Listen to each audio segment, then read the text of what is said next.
Travis Kelce is planning a birthday party for Taylor Swift.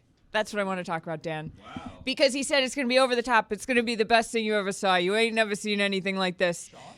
Sean Stellato actually is playing it. But I want to think of like the best play. Like, sure, you could take her to anywhere in the world. You're both unbelievably rich, right?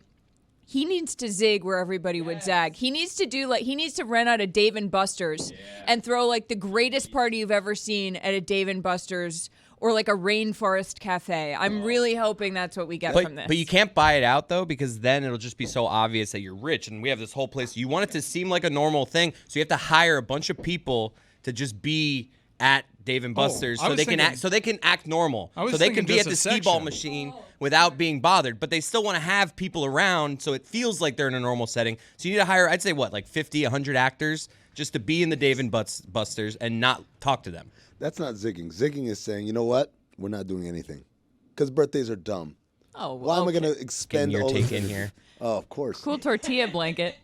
You want to, instead of talking about Taylor Swift and romance and Travis Kelce and the hot story, you want to talk about birthdays are overrated? That's what you want to do? I just feel like if you lead with, I don't celebrate birthdays, it saves a lot of trouble of figuring out what to do. Well, what for is the people's pressure birthdays. on this? Doesn't like DiCaprio rent out Dodger Stadium? Isn't that a thing that like pop stars do or young people where they'll have a didn't Bieber do candlelight dinner at the Forum or something where they just rent out these giant places? Can he be low key on how it is that he does a birthday for Taylor Swift? Is there too much pressure on it? No. That's what I'm saying. You're never going to be able to hit the highest mark. So just say I don't do it. And then, also, like, he's the poor one here. Uh-huh. You know what I mean? So, like, he can't get her anything that she doesn't already have or can't get herself. Which is why you've got to go weird with it. That's why you've got to do something she would never do, like the Buffalo Wild Wings in Times Square, which was actually the last place that I ate before the pandemic hit. Fun fact. Wow. A little bonus fact from the Weird Eater. Yep.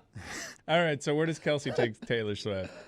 It's a great question she's asking because I do think this is now pressurized in a way that's not terribly reasonable. Like maybe he already knows her so well that he could buy the syrupy romantic gift. But look at him. I'm telling you, she just wants to do normal things. Just normal book a commercial flight. What's more normal than forgetting her birthday? I feel like you're not dating Travis Kelce to get swept off your feet. Right. Yes, that's exactly why. No, she has everything. You got to bring regular life back to her. But that's what she wants. No, but he could reach her with romance if he knows something that will move her in a spiritual place about her. And telling you it's Dave & Buster's. I'm with Charlotte. I feel like he burps in front of her already, and she likes that normalcy. 1,000%. That he's just... I do think it's a refreshing change of pace for her because Travis Kelce is as close to a normal guy in terms of like her dating catalog that she's ever going to find. And she probably finds it, look at this guy, he just farted. Can you imagine that? Harry never did that. Her life has to be super weird, right? Like before him, the things in her life must be. If she's selling out arenas of 100,000, hardest ticket in entertainment, where people are outside of the arenas singing her songs, certainly she's being treated like an entertainment economy with every whim and desire catered to by every human being in her orbit. Correct? Yeah, she said before the Midnight's album came out, she was like, I struggle sometimes with not feeling like a person. Because this is insane, basically. Wow. So I think that Travis Kelce is, I mean, he also is so publicly proud of her and like wants to be seen with her. And all of her other boyfriends were like, you know, just running away. Oh, no shit. Okay. Of course. No, but they all weren't. They were all like, oh, she's more successful than I am. I hate it. Yeah. And what did none of them give her?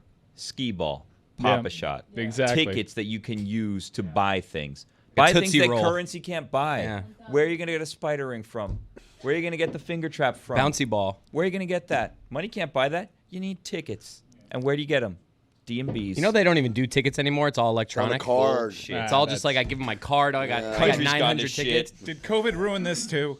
Did you see the meme where it was like, what if Dave & Buster's were the same guy behind Barnes & Noble? So it was Dave Noble. Wait. Oh, here we go. Here we No, go. You'll find it. Here we We will got- see. Dave got- and Buster, By the Barnes way, and Noble. Let my hold girl on a cook. second. 15 Dave, seconds. Dave left. Noble, Norman Dave Brothers. Noble and Only Buster 50 Barnes. They're what? They're only 10 seconds Barnum left. and You gotta- Bailey. You Dave- got to hit it with the clock. Dave Noble and Buster Barnes. You got to draw it out a little bit more. Dave It's 5 seconds. Buster. 5. 5, And 4, four. 3, 2, 1.